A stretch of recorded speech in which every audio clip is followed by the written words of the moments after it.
Thank you very much, Stephen. Thank you for inviting me, and it's nice to know I have different types.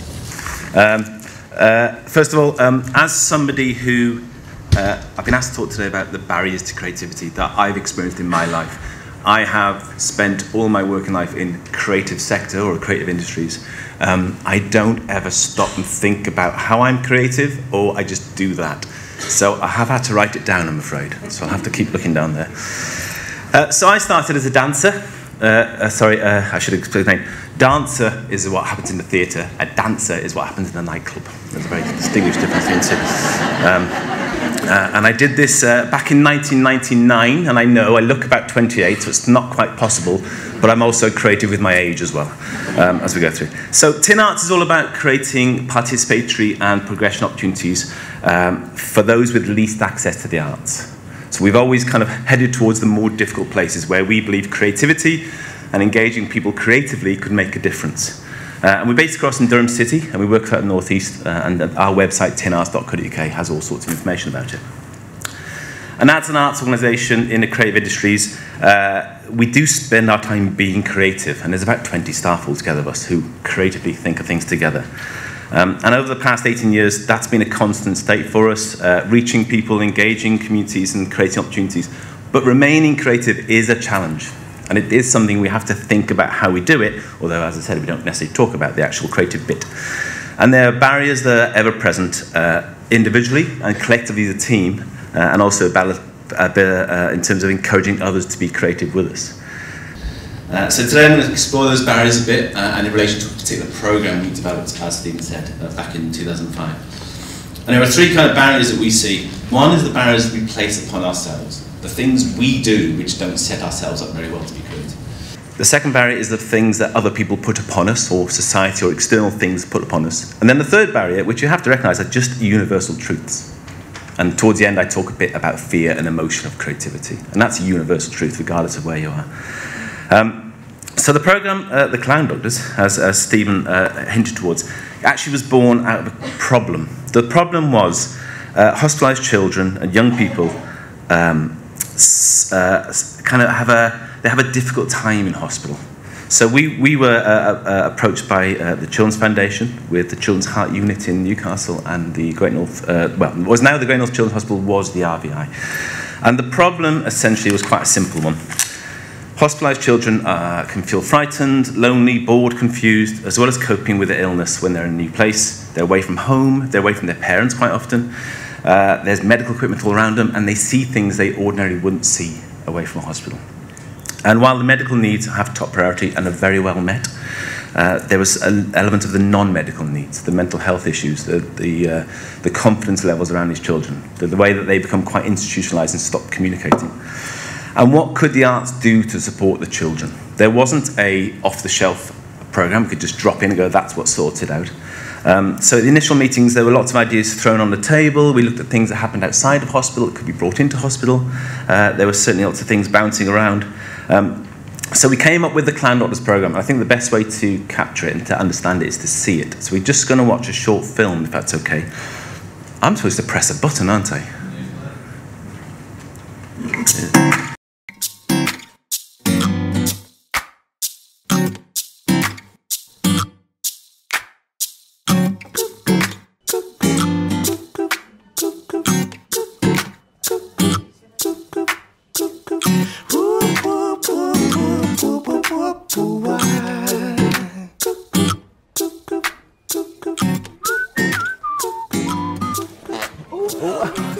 Okay.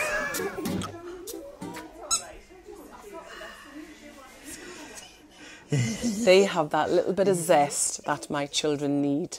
They're different, they're funny. It gives our children the chance to forget about why they're in hospital. We are seeing children in their darkest days and with their families and parents. These clown doctors come in and take that away from them by bringing a little bit of magic, bit of sunshine and excitement when they come in. I mean, these children that I work with call them their friends now because they've built up such a good relationship rapport over the years. So it's massive for us when they come on the wards. So when they come on, we usually hear them before we see them.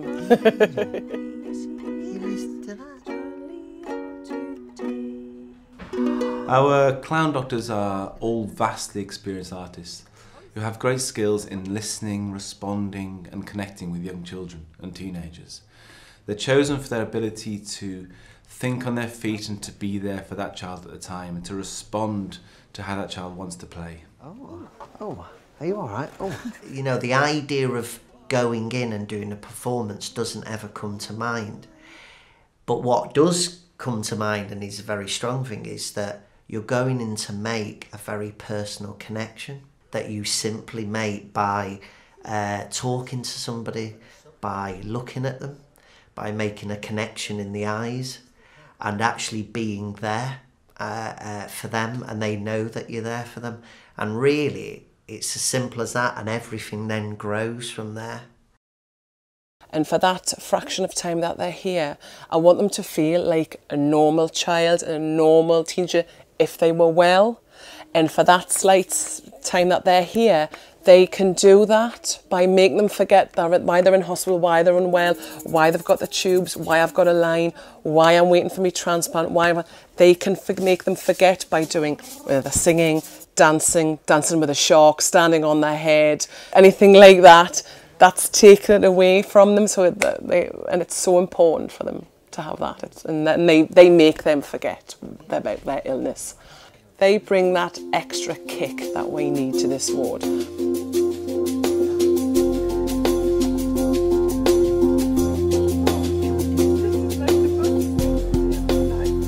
We work throughout the whole system in the hospital, so we work with the doctors, we work with the physiotherapists and the teachers, we work alongside them all, but the connection we have is with the play staff itself and the play staff member.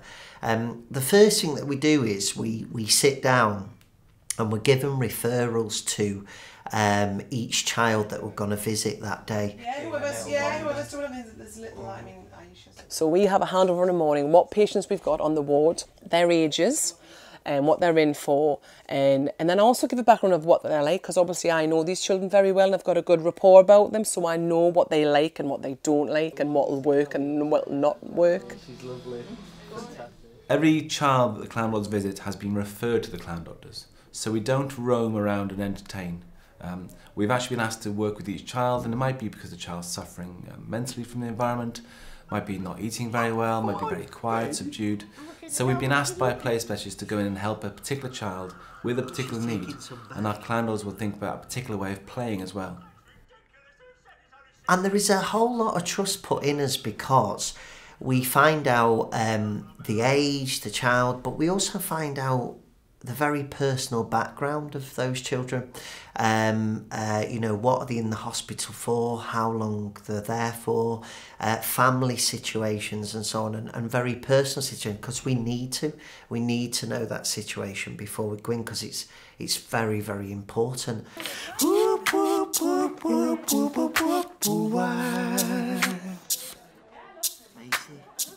But some of the nurses have actually observed them and seen actually what they're doing. They said, actually, I've never seen little Tommy smile today. He was really down, and she's just went in with a singing shark and a guitar, and I couldn't do that this morning. So that was brilliant, and that's what he needed, you know. So I know that. So that now they've been working. I think it's their 5th, 6th year now.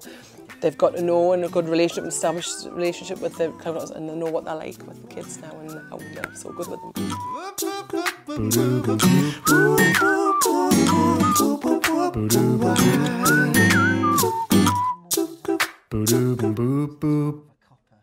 Very beautiful, am I not? One of the most important elements of the programme is the relationship with the consultants and the play specialists and the ward staff.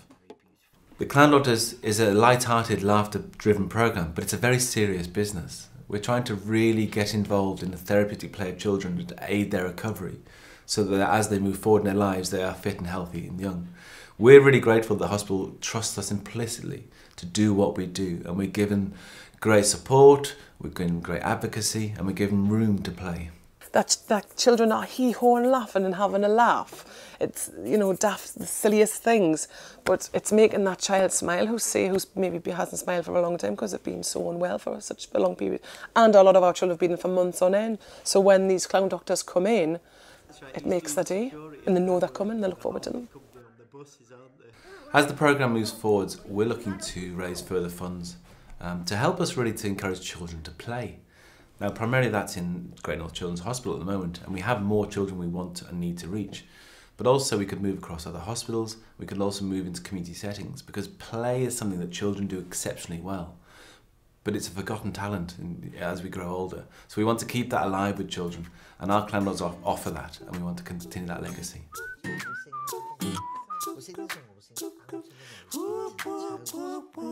So when the clown doctors come on and do their bit, I want the children to come away and say, yeah, I had a really bad time in hospital, it was really stressful, but you know what? Dr. Jam Juggle said such and made me laugh and made me realise, I know I'm having a bit of a bad time, but you know what? It's not too bad being in hospital because I have a clown at the end of my bed.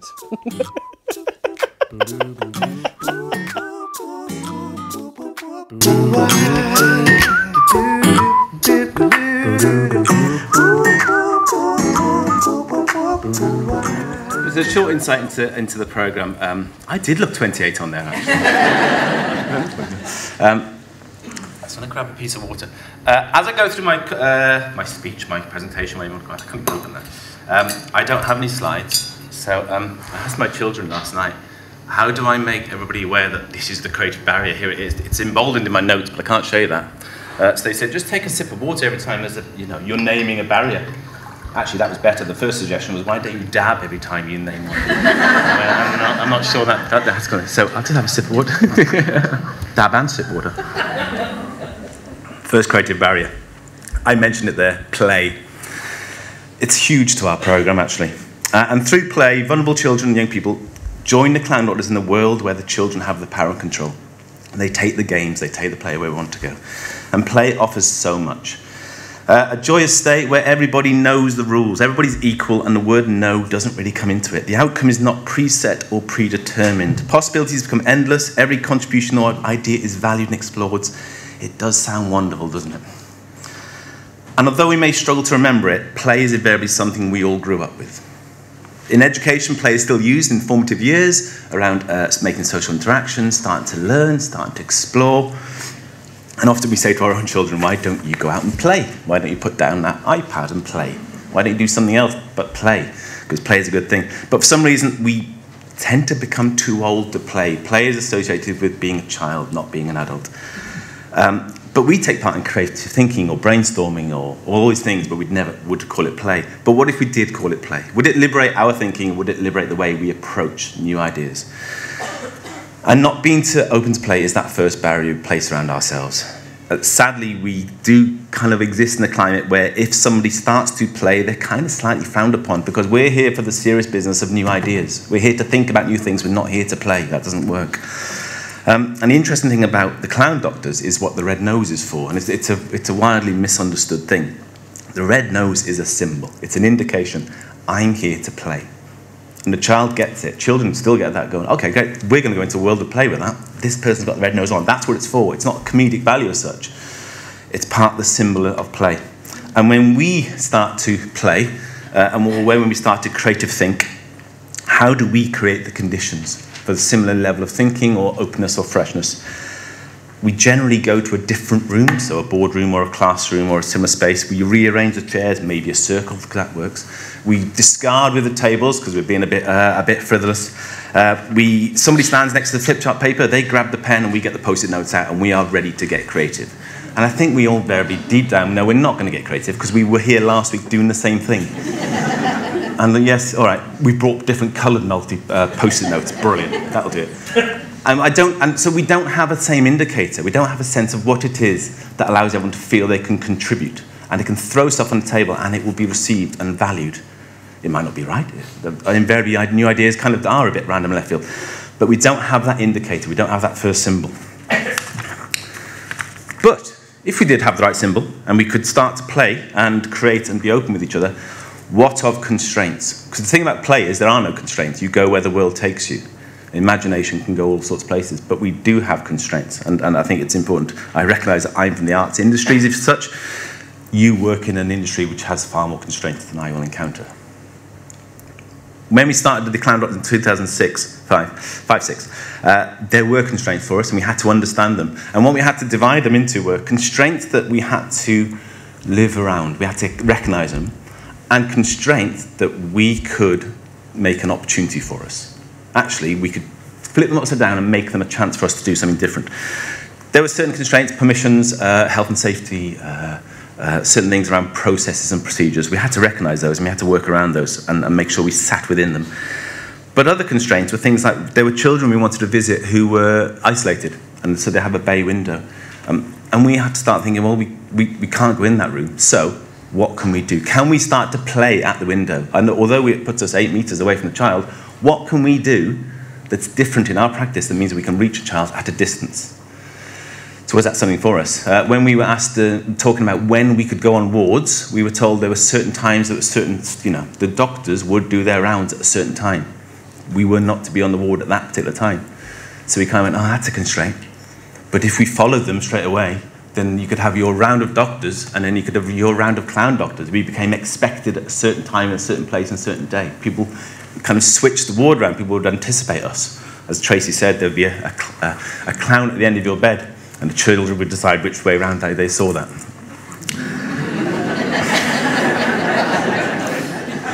It's a cheap gag, I know. It just came into my head, I thought I'd do that. That'll be fun. And there are lots of papers written about constraints conditions. There are kind of two ways of thinking.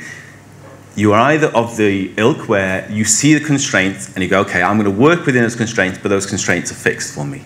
I'll have to just, I'll leave them there and I won't interfere with them. Or there's the other thinking where you go, I see the constraint and I see the constraint as something to be challenged, something to be played with, something to be softening around the edges of it. And I definitely come in the second kind of part of that, where I see a constraint and I see a condition and I think about how can we use that to our benefit. And the constraints help to make our program what it is. There are certain things we do in our program that were born out of constraints. Certainly the window at work. We've developed a whole new way of engaging children and are able to go into new wards where we couldn't before, in isolation, and into intensive care units where we are able to play at a distance. Because we've evolved our practice and thought about how we do that and how we do that with people. But testing and developing and trying new ideas and ways of working takes a lot of energy. Take sip, doesn't dab. A whole lot of energy. There is definitely an association between creativity and energy. It just can't. I fall into the camp where if you see me with a creative idea or I have something I want to say, it's a rush. I grow, I go forward the end of my sheet, I speak more quickly, which I can speak pretty quick already. I become full of energy creating, and the buzz of sparking new ideas. When we looked at the images before, it was the light bulb I was drawn to, the constant spark of new things, and throwing them out there. And it's a surge, but with surges of energy comes ebbs and flows, and highs and lows. And how to maintain the energy, we found the best way is to bounce it off other people and share the energy with each other. Don't become the sole proprietor of an idea, and don't become the sole proprietor of energy, because you can't do it on your own. It invariably falls away. There has to be a massive idea behind, massive energy behind the idea. And when the idea comes alive, and we become then concerned with developing it, refining it, testing it, changing it, amending it, and all this is, we have everyday jobs and stuff to do. We have things that need sorting out. So how we tackled this in the Clown program was about shared ownership. We worked as a team together around the energy. From the first conception through to making it a formal element of our program, we shared it and we nurtured it and we fostered it together. It'd be fair to say that we didn't all contribute the same energy at the same time. We shared, it would bounce back and forth. So, other things had to be done, so we were able to dip in and out of that energy. But the idea then became the thing that had the energy. Where you can contribute to it, where you could help it along, and where you could buffer the thing down the road was where we came together. We didn't have to kind of keep that energy to ourselves. And actually what does interest now is many ideas that were in that program now, we can't remember who had the first idea. And it doesn't actually matter, because the competitiveness of ideas really drains the hell out of you in terms of energy. What matters is that if the idea has the energy and you all want to nurture it, foster it, and see it through to realization, it will continue. And so we don't care about who had what idea when, but what we do care about is that we all helped contribute it and support it, and it happened as a result of. But when we came in together in 2005, somebody has to spark it, somebody has to lead it. And I guess in my position, that was me. And it wasn't because I had great leadership skills and I'm some amazing facilitation. It was because actually I'm not a clown doctor and I've never trained in clown or play or mime or anything like that at all. I didn't have the creative content we needed for this program. So I needed others to feed ideas in. I needed to find a way of putting down a place and a space where we could create together and we could come together, and then I could listen to those ideas and I could help shape them and I could contribute my part to them as well. But we could actually foster that together and we could bring those to realization. But for us deciding to develop a program within which we would involve elements of clowning and play, which is very new to me, there was potential for risk and there was potential for failure. So what of potential for failure?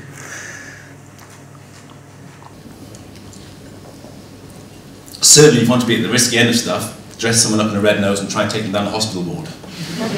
There are certainly a few people who are quite professional who will look at you and you know what they're thinking. You just know what they're thinking. But there is lots of research, and I'm not a research-based person necessarily, that talks about you need risk and failure for innovation. And it's such an easy phrase to throw out there. You know, it's simple, isn't it? Embrace the risk and fling your arms open to failure. That's nice. It doesn't happen in reality. It's very difficult in reality to make that happen. Increased pressure, university, financial constraints, increasing demand, even the way our society is a very kind of instant reaction response. There isn't time and space for failure, actually. So we hit upon a creative barrier. I don't think we place that on ourselves. I don't think other people place it upon us. Everyone would say, yeah, we need to play a bit risky, but it's something we collectively gets ingrained into our society. So here we jump back to the notion of play. One of the key elements of play we have wrapped into the program is a possibility of failure. To truly open yourself up to play, especially when meeting children in hospital, you need to stand in front of them and have nothing. The world you're about to enter of imagination, ideas, creation has to start with a blank canvas. You need to be able to be confident in your ability to respond and create and interact, but you need to let go of thoughts and or preset beliefs of what's going to happen. I'm not suggesting this is the right approach for everybody, and just laying yourself wide open isn't going to work for all. But imagine if we were supported to feel that there were times when we were able to be that blank canvas. To openly accept and have others accept that no one had an answer for a certain problem, but we were willing to start with nothing. And all we believed that from this state of nothing there would come something, because invariably something will arise when you allow yourself to be blank into nothing. And for that to happen, then we need leadership. I have generally got a dry voice as well. So those who lead or hold responsibility or can enable others have a massive responsibility to encourage creativity, to stimulate it, almost even demand it, to resource it. We'll park that one for a bit. And ultimately, creativity needs rewarding. You need to go back and reflect about how far I think it's really interesting here, Bruce. You need to go back and look at how far you've come to realize that these journeys happen and these journeys have success. And it's often too quick to go, we're stuck, we can't go forward. Well, actually, we've come such a long way. We have an amazing NHS system from the outside, I can see. And leaders have the opportunity to set the tone and thus play a key role in making an organisation innovative or not. And when I work with my team to create the programme, it was not about giving them the freedom of the product at the end, it was about giving them the freedom of the process. How we're going to become a clown order programme, not I've thought of an idea, we're going to do a clown order programme, I want you to deliver the back end of it. And it was that ownership of shared ownership of how we develop the process together. So the clown doctors are involved in how we govern it, how we communicate internally with healthcare staff, how we externally through marketing, how we plan ahead, they're involved in every part of the creation of ideas. I don't ask them to do it. That's my job. My job is to go away and resource it and advocate it and make it work. But I ask them to feed in all parts. And because they're aware of the constraints from the very beginning, they understand the whole concept, there's no point at which they turn around and go, why do we do it like this? I don't know. I don't understand. Because they've been involved from the start, so they understand the whole thing. They understand why decisions have been made to do certain things in certain places. And so we conceived it together. And something worth noting, in the real benefit of that for me personally has been the clown doctors. In 2006, we recruited 10 clown doctors. I still have 8 of them now, 10 years later. Now, in freelance artist engagement terms, that's unheard of. You don't keep the same artists for 10 years. But they're all still in the programme because it's a shared ownership. It's part of their programme. It's not my programme. I get to talk about it, which is great. But it's their programme as well. And it's really valuable in terms of retaining staff and working with their staff. And they do say, if it ain't broke, don't fix it. And we have a slightly different phrase, which is, it ain't broke, but it's done the same thing for a bit now, so it could be improved probably. There's no harm in having a look at it, but we won't break it, we'll just tweak it a little bit. I think I'm sure most speeches must contain a reference to Apple technology at some point, or Google. My daughter has my first iPhone, works brilliantly. It's got Musical.ly on it and Spotify and all sorts of stuff. But it works fine.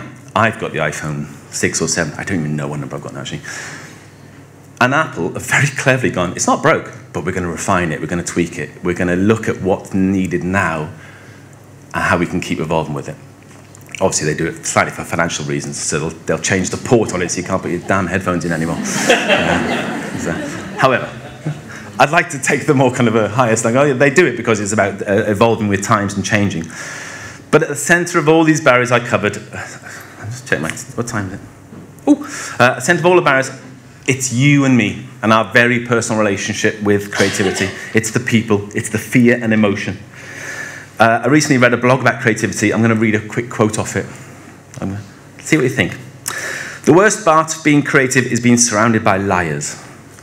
Everyone tells you how wonderful it must be to be so creative and how they would love to be in the same position. They continually ask you for creative solutions to their problems, and that's when you realise they are liars. The reason they aren't creative is because they don't want to be, because they would have to do something about it if they had an idea. They don't want creative solutions because they don't want any solutions. Thank you very much. I can't go with that at all. It's a provocative statement on purpose, and I don't go with that. I believe creativity is a very scary place to be. It bears your soul. It lays yourself open to criticism and people knocking you down. It's like going up to your first person you want to ask when you're 13 and go, would you like to go out with me? And they go, no.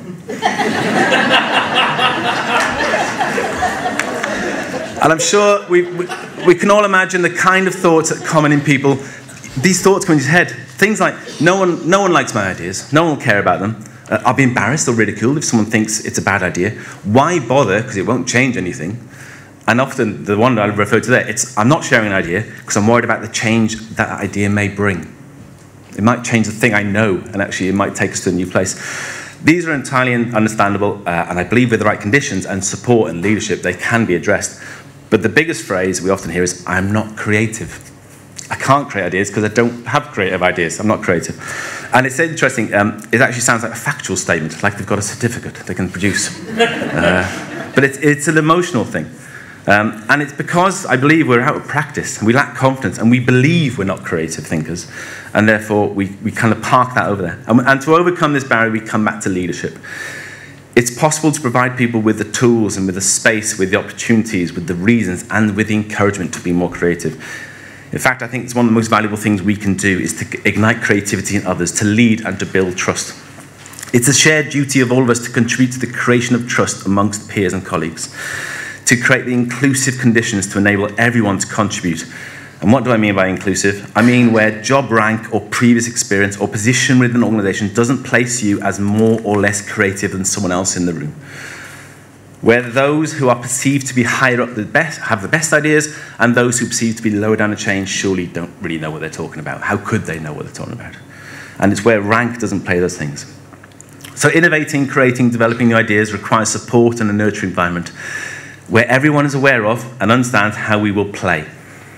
Where we all understand the constraints we need to work within, and we share the energy and help each other to feel energized. Where the potential for failure and the degree to which this is possible is recognized, understood, and tackled face on. Where leaders encourage and they value the creative endeavor. And where we constantly go back to the notion that all this helps to address our personal fears and emotions. The fears and emotions will remain. It's about how we choose to tackle those fears and emotions. I'm going to finish with a quick quote. I've completely changed the quote to suit my needs, so it's okay. Pablo Picasso said, every child is an artist. The problem is staying an artist when you grow up. I believe every child is creative. The problem is staying creative when you grow up. Thank you very much.